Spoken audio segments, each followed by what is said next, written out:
एक बार भगवान बुद्ध एक गांव में उपदेश दे रहे थे। उस गांव का एक धनाढ्य व्यक्ति बुद्ध के उपदेश सुनने आया।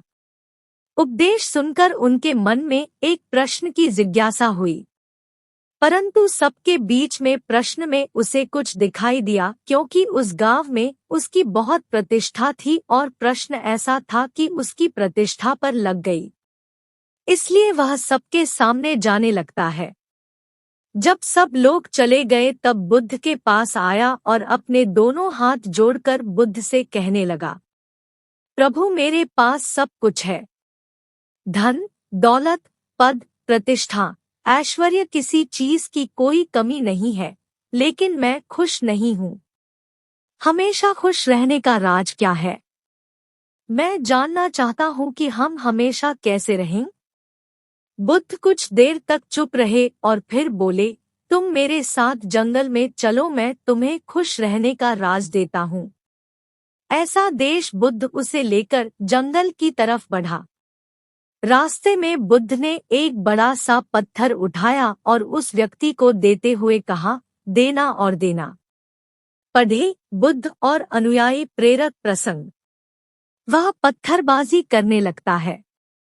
कुछ समय बाद लगा कि उस व्यक्ति के हाथ में दर्द होने लगा है, लेकिन वह चुप रहा और भागता रहा।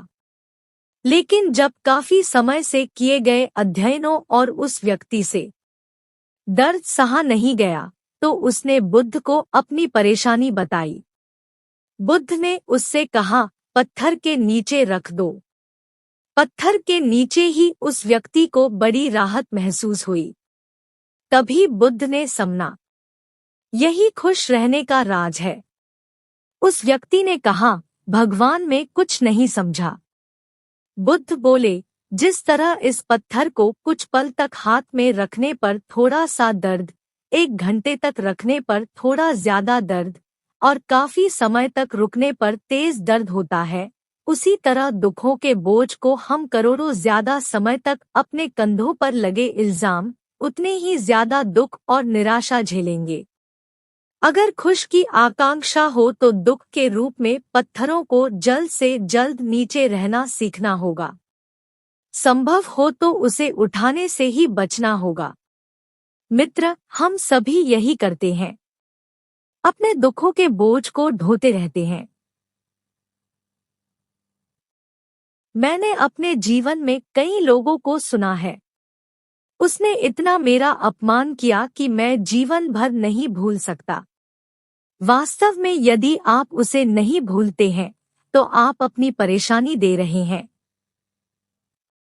दुखों से मुक्ति तब संभव है जब हम दुखों के बोझ को अपने मन से जल्द ही निकाल देते हैं और इच्छाओं से अनुपयोगी हो जाते हैं, या जो है उसे संतुष्ट कर रहे हैं।